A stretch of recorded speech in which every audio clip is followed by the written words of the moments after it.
Nerderotic.com. Welcome back to the Nerderotic channel. My name is Gary Beekler, and I come to you from Nerderotic.com. And our friend Joe passed a Doctor Who article my way on Twitter a couple days ago from Wired.com. And while I would like to thank Joe for continually supporting the channel and being a friend, I'm not too sure I thank you for this article after reading it. It is about the Doctor Who audience and the type of audience they're seeking, and how that audience is clearly not us, because we're problematic. And guess what? The previous 55 years of the show, those were problematic too. Doctor Who is reaching a whole new audience, a smaller one, but that doesn't seem to matter to them at all. So if you've been following my channel long enough, you know I don't like to talk about politics, but I will talk about people trying to put politics into a show that I used to enjoy. And politics isn't even the right word. It's too broad of a term.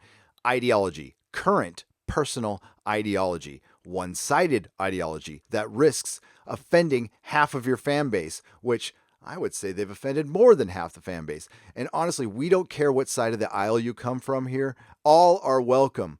And that's why we don't like to talk about politics. We just want to talk about our show. You know, politics once in a while is fine, but that's not what we're talking about here. Now, the people from this podcast that an article is written about, they know this.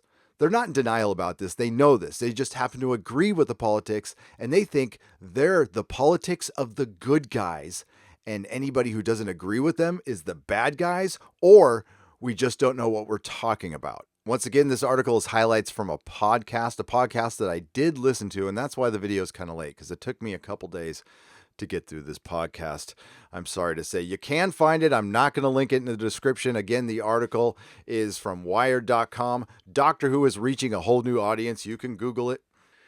The long-running BBC series Doctor Who recently completed its first season with Jodie Whittaker as its titular doctor. Interesting choice of words. Writer Sarah Lynn Mishner says that having a female doctor came as a welcome change of pace.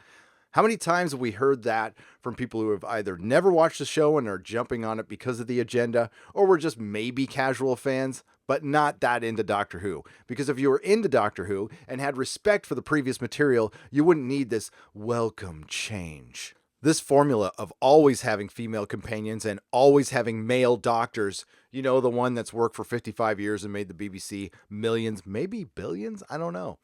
It just made me think of Doctor Who in a certain way that wasn't very flattering, Mishner says in episode 343 of the Geek's Elitist Guide to the Galaxy podcast. It felt less real, because if this alien does in fact have the ability to regenerate in all of these bodies, why are we still seeing the very standard, very heteronormative pairing constantly?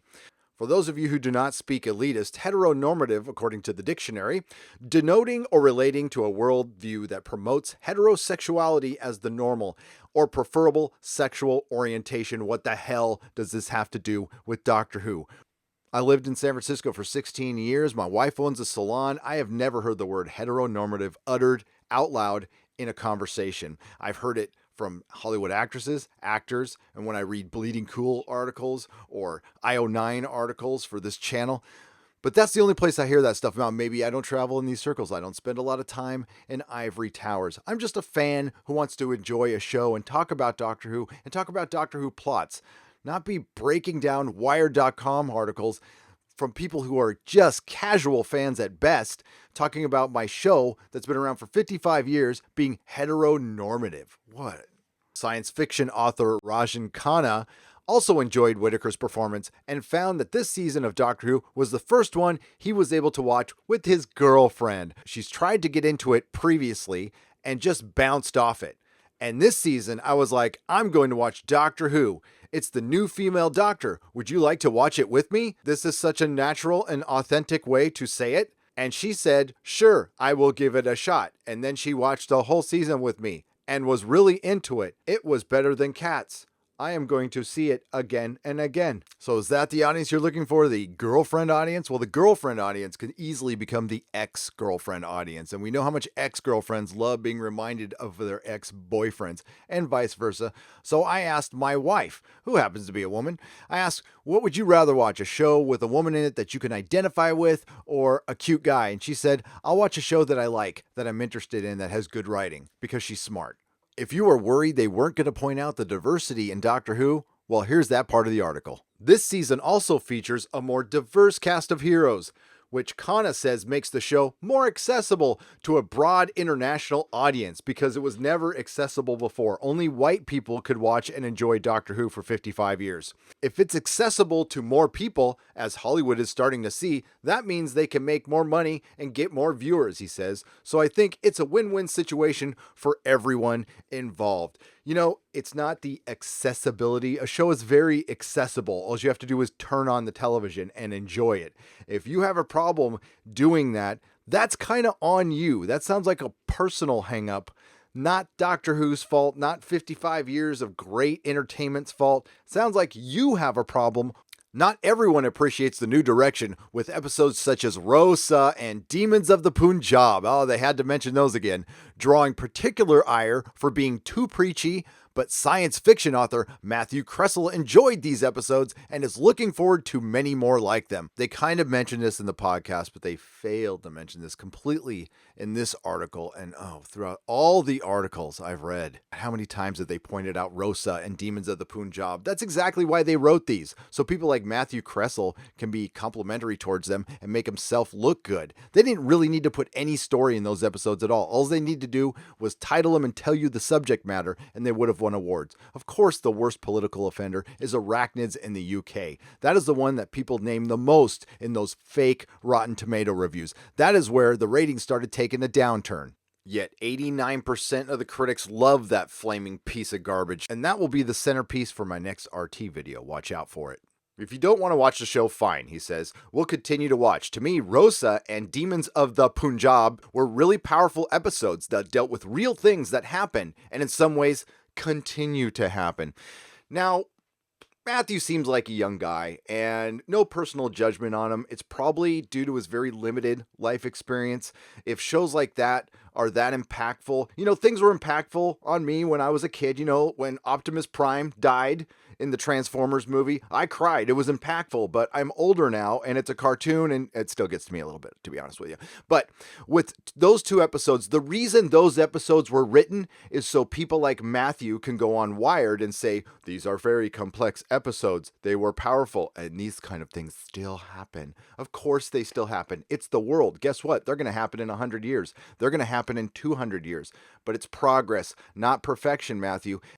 He then talks about a scene from the Sanunga Conundrum that gave him that message of hope, which Doctor Who used to be so good at, but I was so busy this season feeling bad or bored, I completely lost that and never got the joy of Doctor Who. Jodie Whittaker was never given a chance to express that through this horrible writing, but somehow he got it. Rajan Khanna on Rosa and Demons of the Punjab. I'm of Indian descent, so Demons of the Punjab had a personal quality for me. The story of the country splitting is one that relates directly to my family and my grandparents, and I've heard about it since I was little. To see it dramatized was really interesting. With this and with Rosa, those were the episodes where I was like, oh God, how are they going to handle this? I thought they could have had a bad misstep, and yet thought both of them handled the subject matter really well. I think it helps that there was a black writer on Rosa and a South Asian writer on Demons of the Punjab. I think that's an important thing that isn't done as often as it should be. I don't know, this whole segregationist writing thing is starting to disturb me a little bit. Of course it's good if a black writer writes about black people and a South Asian writer writes about South Asian people, but it's also okay if a white dude wants to write about them too. Now, Chris Chibnall did co-write Rosa, but still, it just should be the best writer for the job. Hopefully, that's a good mix of people. Sarah Lynn Mishner, who I failed to mention, writes for Medium on social justice. I think in general, people have forgotten when they get upset about social justice in TV and cinema that most of fiction is about the good guys defeating the bad guys. And that's not going to go away anytime soon. Actually, have you been reading stuff lately, Sarah? It's going away. And that's exactly what social justice is about. So it works really well in fiction to deal with the battles of good and evil in the modern day. The thing about social justice is they are not really new fights. They're just new for certain people who haven't been paying attention before. When you look at the Rosa episode, there should be nothing controversial about talking about the politics of 1955 Alabama in a formerly fun and thrilling science fiction show. This is definitely something we should have progressed past at this point. I would say most of us are working that way, Sarah, but I'm not too sure about you. I will get back to that. Sarah Lynn Mishner on review bombing. I'm really upset that Rotten Tomatoes has not fixed this issue yet, because this has been ongoing since at least the all-female Ghostbusters reboot. It's been going on for several years. First of all, audience ratings should not even be collected until the thing comes out, whatever it is. I don't understand why they haven't made very simple changes that would prevent these kinds of campaigns from going on. And that's what these are. These are not honest opinions. Really. There have been stories. Ooh, stories with no link. How far-right groups have little underground conversations among themselves where they, oh my God, literally create fake accounts and rate things before they have even come out. Did you hear Sarah? She said there were groups that talk to each other. This is a fresh hot take. It's alt-right trolls who are bringing down Doctor Who. I have never heard that before. Oh, but I am not done. And nothing personal against Sarah. I am just talking about the stuff she presented in a podcast about Doctor Who. This is no judgment on her personally. I'm just saying we don't travel in the same circles. I am a simple man. I am a salt of the earth kind of guy. But we're going to listen to her own words to sum this whole thing up. What she thought about the previous 55 years of Doctor Who and the kind of fan Doctor Who wants, because I think it's Sarah. This, of course, was left out of the article, and I'm going to read it to you. I was going to use an audio soundbite, but you know what? I don't want to risk that copyright strike. I don't think I have the same love of it as I do for something like Star Trek, for instance, until this season. A lot of this has to do with the fact that there is something extremely compelling about who the Doctor is, who the Doctor has always been, and making him female. She laughs, and to me, that was always, I think, something that stood in the way of my enjoyment of Doctor Who. There was always something too male about the whole thing. Too male. And there was 3 dudes in this podcast, and they didn't say a word. I wonder what would happen if I titled this video, Doctor Who is Too Female. I probably wouldn't get a very good reaction. But it's totally okay to say something is too male. And I'm here to say it's okay to say both. Well, BBC, you have found your new fan, Sarah. Sarah, the arbiter of all that is male, is your new fan, and I'm glad you found her. Lucy Jones, Matthew Kressel are also your new fans. And guess what, guys? You can have this show. You can have Series 11. You can have Series 12. Enjoy it. Enjoy it to your heart's content. I'm sure they're going to buy action figures and merchandise and go to all the conventions and buy the Blu-rays and watch it over and over again like all us old obsessive Whovians who are no longer needed and are really problematic. But here's a guess, they're probably not going to do stuff like that, and next season's not going to fare too well. You know, the data is in on Marvel Comics and Star Wars that have gone through something very similar in the last couple years, and their sales are down. Marvel sales are in the tank, but I'm sure it'll be different for Doctor Who. If you like what you heard, please like, share, and subscribe. If you didn't like what you heard, hey, thanks for listening this long. Go to nerdrotic.com where I have my live stream schedule. I have a Twitter, it's at nerdrotics. Everybody have a great day, and may the small folks sing songs of your greatness.